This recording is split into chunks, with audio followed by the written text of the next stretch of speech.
And happy Tuesday morning. Yay. It's recovery day. Yay, so I don't have to exercise. Have to. God, that's probably a poor choice of words. Need to. Body has no requirement for. I'll walk a little bit and everything. But what I wanted to get into today a little bit was, what did we do even 500 years ago as humans? Did we count calories? Nope. Did we have RDAs? Nope. That would be recommended daily allowances. Look up how they figured that stuff out.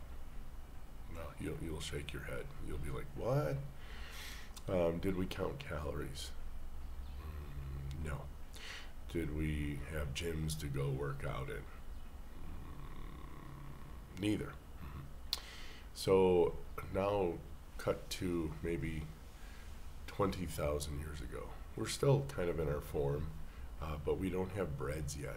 We haven't cultivated. We haven't staked out our territory and had to kill each other over property. We were nomadic. We just kind of chased animals down and ate them up.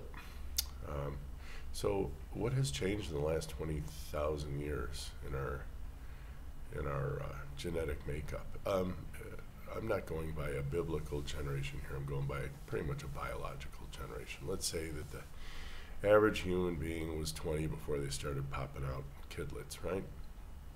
So 20,000 years ago, we've had 1,000 generations. Only 1,000 reproductions of ourselves. We're actually pretty lucky to be here if you think about it. What chances our body had of adjusting or adapting to, say, the last 50 years of chemicals that we eat? Not a lot. So I guess my idea here is that diet, so defined, is literally the food which a species eats. That is its diet. And no other species but us deviates from that. They just know they need food, they go out and eat it, and they have a specific food that they will eat based on either natural selection or other. I mean, if you eat the wrong thing, you die, you don't reproduce, there you go. If you eat the right thing, you reproduce, and the species goes on. So what are we designed to eat? What keeps us, keeps our brain really big? Why do we have such a teeny little stomach compared to other primates, and or, why do we only have one stomach compared to cows? Why is the acid in our stomach, I think, only second to the vulture, who eats dead stuff, rotting flesh laying around, right? It's kind of interesting. I'm gonna look this up and say, hey, why? I'm gonna watch a couple of YouTube videos, if they still exist, of predator animals munching on a kill. We used to get that, back when I was a little kid. My grandpa used to watch these videos with me. This was a unique situation. These were ecology people because of ecology's sake, not to go ahead and make laws and harm people and put people into categories and stuff. I mean, he used to say, yeah, you don't kill the does during breeding season. You don't, a lot of smart things that we learned, especially from the indigenous who've been here, maybe 1,000 years or so before us, if not more, obviously.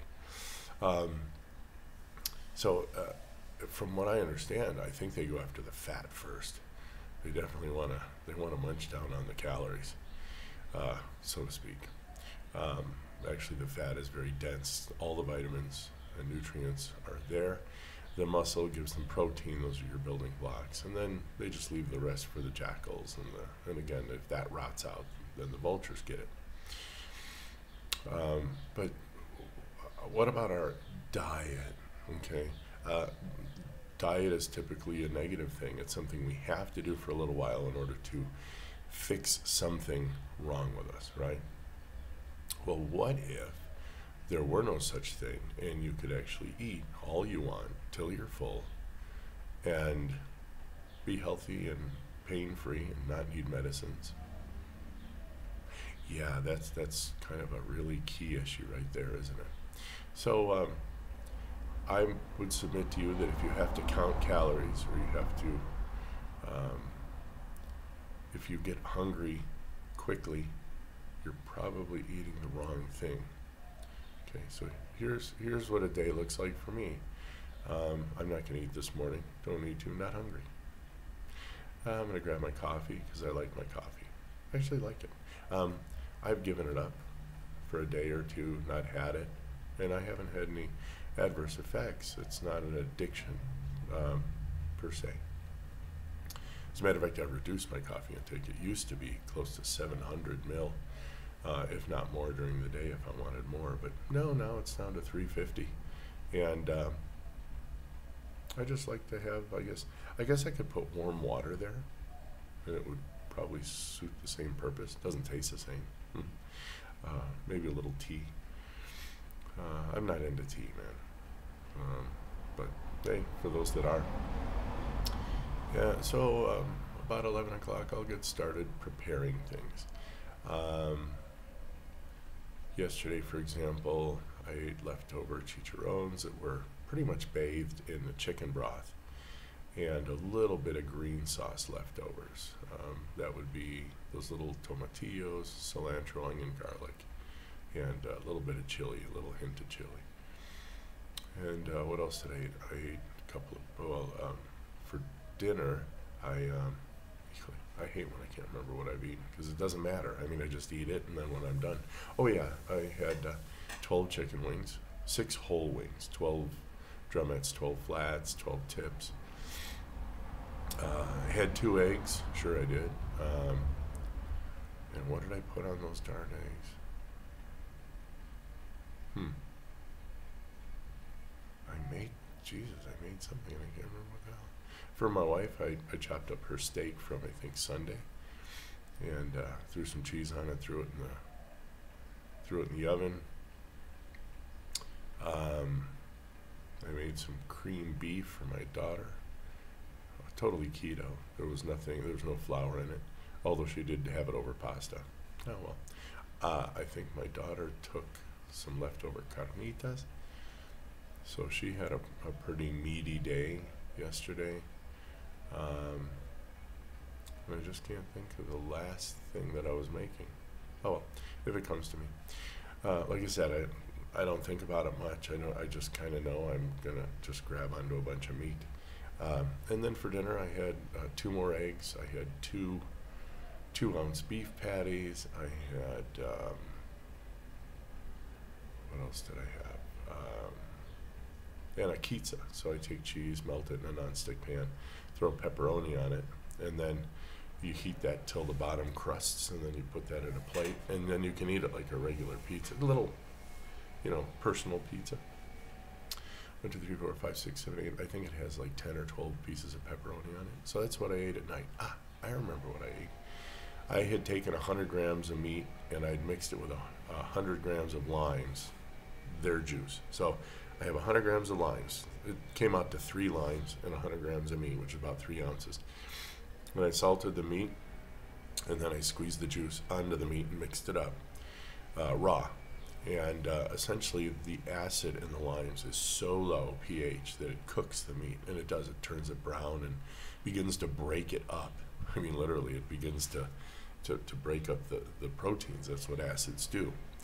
And so I mix that around, let it sit for about 2 hours, and that's what I put over my eggs. And it's cold eating. You don't warm it up. So essentially, I ate raw beef, cooked in lime juice. I don't know if lemons will work, but limes definitely work. I'd like to look up the pH. I imagine the pH, if the lemons are low enough, then it'll work out. So yeah, that's what I ate yesterday. I don't know how many calories it was. I didn't need to know. My brain knew. My brain said, "You're full. Stop eating." Okay. And so I stopped eating. Today I'm going to go buy another beef rib. I'll probably buy 1.5 kilos, maybe 2 kilos. I like to have it just cooked. And then that's all I'll eat today. I'll just munch on that. At about 2 o'clock, we'll sit down to eat. And here, that's about 12 o'clock on the sun. So it's quite literally, we're eating at high noon, which is really nice. My body likes that. And then if I eat my second meal, that'll be at 8 o'clock, which is about 6 o'clock local time. So it's near sunset, but not quite. Yay. And then I normally hit the hay about 2 hours after that. And here this morning I woke up over an hour ago, 7:30, but I kind of popped awake probably at 7. I just couldn't get back to sleep, but I just kind of just thought through things, laid there. It's all good. So I had about 8.5, pushing 9 hours of sleep. Yeah. And so that's what I'm going to do today. So did I count calories? Nope. Do I count macros? Nope. Do I worry about exercising? No. I exercise Mondays and Thursdays. And as a matter of fact, I think I cranked out 80 push-ups yesterday. Yeah, I did 80 push-ups.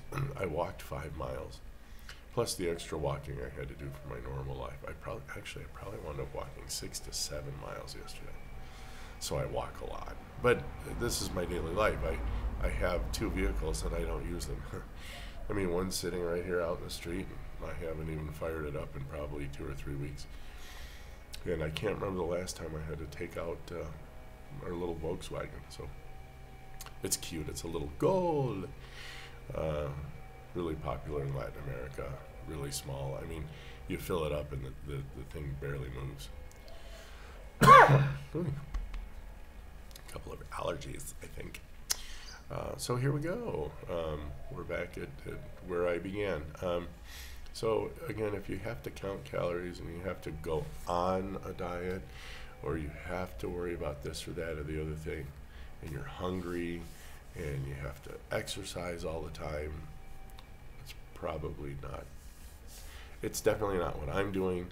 And I'm very close to 11 months of being on the proper human diet, and so far it's amazingly wonderful. Can I quote unquote go off plan? Well, this isn't a plan. It's kind of like asking somebody who's normally used to eating pizza, wings, and everything else, do you go off plan if you eat a salad? All right, so that's ridiculous. That's absolutely just odd. I just eat what I normally eat, and if I do feel like eating a big old pizza with a big old crust or a chunk of bread or sweet bread or something, then I will. I just make sure I eat my whole meal first, a lot, big fatty meal, and then if I feel like a sweet bread or something, I go ahead and eat it. And the last time I did it didn't even faze me. As a matter of fact, when I was done eating the sweet bread, about half an hour to an hour later, I drank down some apple cider vinegar, slept like a baby. Life's good. All right, so we'll catch you on the next one. Do not count calories. Do not go on a diet. Don't worry about any of it. Just eat till you're full, and as long as you're eating the right things, which essentially are not carbohydrates. Human beings actually do not do well on carbohydrates. Then you're probably going to be in pretty good shape. We'll talk soon. Bye.